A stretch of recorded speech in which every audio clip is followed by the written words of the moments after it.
Okay guys, I'm gonna try and go quick so that y'all can leave. So if we'll just pay attention, we'll get through this as quickly as possible. My name is Miss Amaro and I teach seniors government at Sophomore High School. So, yes, we're gonna talk today about Australian convict labor.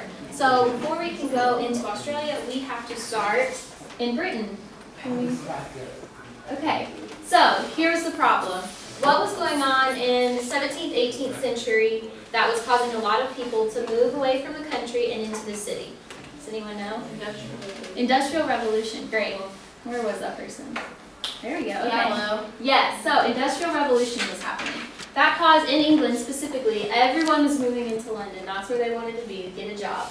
Only problem is, too many people came. It was overcrowded, the city was dirty, and nobody had jobs. Two reasons nobody had jobs. For one, it was the Industrial Revolution. All these people came in. When all these people come in, eventually you're going to run out of jobs, right? And then the second problem was just that what happened in the Industrial Revolution? Everything was mechanized. So did we lose jobs that humans used to do to machines? Absolutely. So not only were there a lot more people in the city, there were a lot less jobs. So everyone there, not everyone, but a good portion, they didn't have, yes?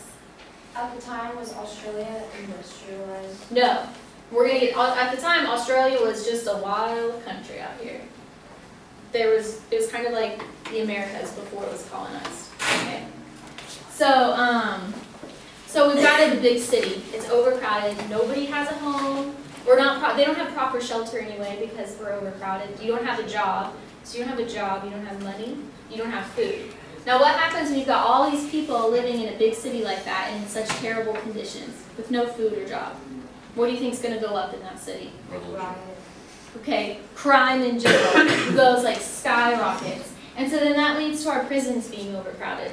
They're so overcrowded that they take old warships and they put them out in the harbor like around London, and those become floating prisons. Like that is how desperate they were for prison space. A lot of people were caught committing crimes and they didn't have no places to put them.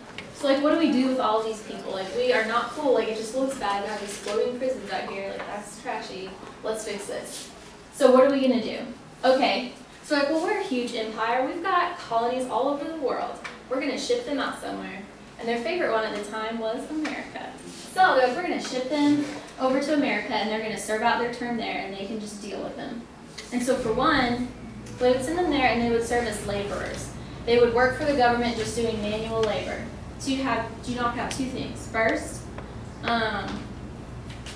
you have free labor, that's great, to help develop your colony. And second, you get your undesirables out of the city. Get rid of them. Clean up the city. So then what happens? Why do you think we lose America? Why can't they send their convicts there anymore? Well, something happens. We don't want to be friends with England anymore, right? We have the American Revolution, we gain our independence. Do you think after Americans gained their independence, do they want England sending over their convicted criminals to work? Heck no. Get them out of here. So now what do we do? Read the slide, please. So this cool guy, he's super cute, Captain Cook. Not Hook, I mistake that at the beginning, but it's Cook. He actually claimed in the eastern coast of Australia in 1770. He said, there's no one here, it's free for the taking. Were there no people in Australia? No, there were people there. They were called the Aborigines. That's a whole other issue we're not going to get into today. But he claimed it, whatever. So England has Australia, so like, perfect. We're going to send the convicts over there. There's nothing going on there. We need to build it up and we need to develop it. And they're, again, free labor. So, let's see. 18 years later, in 1788, the first fleet, it's what we call the first group that sailed over to Australia, they landed at Botany Bay. The first group, I think there were 800 convicts, almost 1,000, and like 300 to 500 crew members and military people, and like their families came along. So quite a few. They send them over to help develop Australia. Okay, so what happens when you get there? Well, first of all, they're going to assign you to work either for the government or for a private employer. In the beginning, everyone was working for the government because there weren't really many just regular citizens there. Because the goal of the colony is you want people to come and settle there, right? You want people to come and settle like we did with the Americas. But before you can do that, you have to build it up. So they would go work for the government. And so you get there and they'd say, what was your job before you were a criminal, I guess? What was your job? What was your special skill? So if you worked with a printing press, then they'd find a job for you with that. Or if you worked as a welder, you would do that. But truth be told, a lot of convicts didn't really have like a skill like that. They really just did manual labor. So they did really, really hard work. Their main job was to build the infrastructure that you need to support a functioning colony. So they had to build bridges and they had to build roads, like irrigation stuff for farming, all of that. Not fun work, but somebody has to do it, and it's great if it's free labor. So what was it like for the convicts? It was terrible. Like, you cannot say that enough. It was so horrible. So they were subjected to a strong, heavy discipline. They would have like kind of like probation officers that they would report to, and he would say, okay, you did this, okay, well here's your punishment. So they like to do something called flogging. Do you guys know what that is? Have you heard of it? You like get like the whip with like the 9 tails and the glass maybe on it, and you strike them. They did that. That was probably their favorite thing to do. And it got so bad that they had to say, okay, we have to limit the number of times that you can like, what do they call it? I don't remember. Strike your convict to 50. Because otherwise they might let it go on for 200 strikes. So your back is not feeling so good after that. The other thing they like to do is they would have your convicts wear leg irons. Have you heard of a chain gang? You would work in a chain gang. So you'd line up maybe like 5 to 15-ish. They'd wear these heavy irons down at their ankles, and they'd work like this, like they're digging a hole. That was like their favorite way to have them work. And then also, if you got in a lot of trouble, they would withhold your food and water. So they just kind of stick you in a pen and like just let you rot there for a while until you got desperate enough.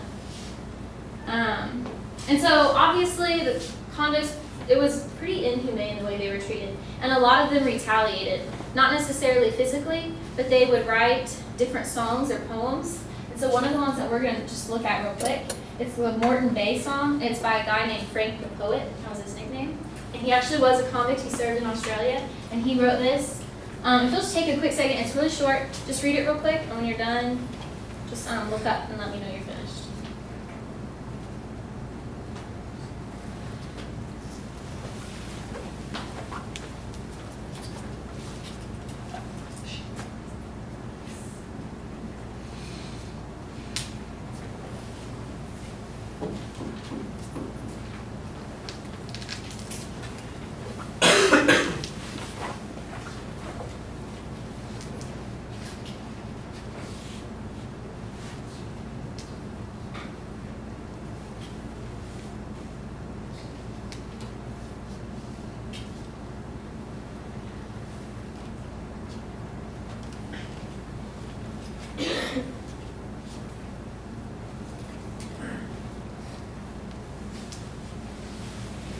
Okay, so did you pull out some things from that little song that we've already talked about? What are some things that he mentions in there that we just talked about? The heavy iron. The heavy irons on my legs. What else? Flogging. Yes. What I thought was interesting was that, and this was something they often did. He says where Captain Logan, he mentions this captain that was, I guess, his master is kind of what they would call him. He like calls him out, like basically says, you're the worst person ever, and nobody likes you, so eventually someone killed them. And they would really do that, and it would get them in trouble. You know, like American slaves, they would write these work songs, and they would sing them while they worked. Theirs were pretty uplifting. These Australian convicts were more like, they're pretty negative. But they would sing these songs, your boss or your master would hear you, and you'd probably go get flogged right afterwards. But it was more of like a symbolic statement, more than it was like just to pass the time. So, can we hit the next slide? Oh, here's the chain gang. It's kind of hard to see. But we've got, it looks like, if you can kind of see them, like maybe 15 to 20 guys lined up, and 6 or 7 military guys. So what are you not going to do when you're in a chain like this? Run. You're not going to run. Exactly. You can't. You can't really do anything but hardly walk.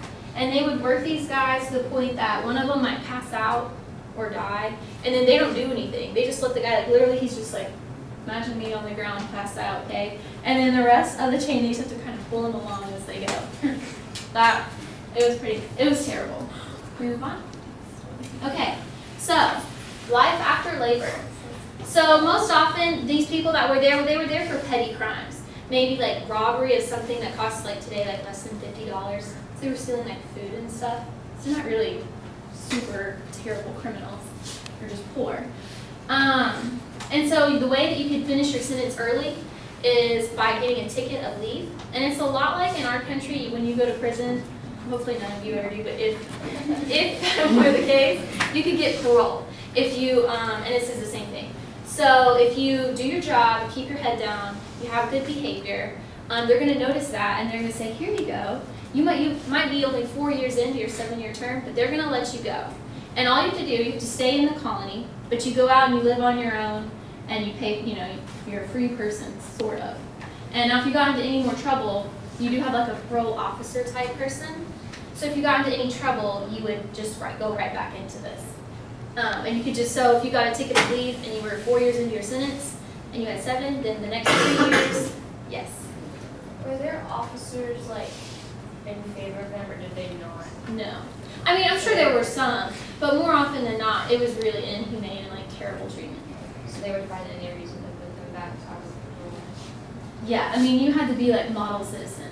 And most of them were. But once you finished your sentence, you were free to go. So if you had 7 years at the end, you were free to go home. Most of them didn't, because you had to pay for yourself to get back home. And again, they're all poor. They cannot afford it. So most of them would stay, not only for money, but also because Australia, they were building this up to be a colony, just like they did in the Americas. And it's a fresh start, and there's all these great things happening, and there's actually jobs. Whereas if you go back to London, there's not a whole lot of opportunity. In Australia, there's just like land of opportunity. So they stay. And also, everyone else there is a convict, so they can't really judge you because you have a past. Whereas if you go back to London, you're still just a criminal and nobody wants anything to do with you. And so a lot of them stayed. And they ended up having like great roles in leadership, and a lot of them became very wealthy. So, and today actually, people in Australia, they look, if they can trace back their ancestry and say, oh, I'm a descendant of one of those convicts, like that's a source of pride for them. Like, yeah, I have criminals in my family. No, it's cool because these convicts built Australia as we know it. Because they built up the colony into what it was. And so we ended it in Britain ended it in 1850. Lasted almost 100 years. Partially we ended it because a lot of people fought against it because they thought it was so inhumane and terrible. Mostly they ended it because by this time the colony had been like fully developed enough to the point that they didn't need the convicts there. They had enough people there to fulfill all the jobs. So they weren't, let's be honest, that's the real reason why they quit doing it. So yeah, they just weren't necessary anymore. So I think that's it. Thank you guys very much.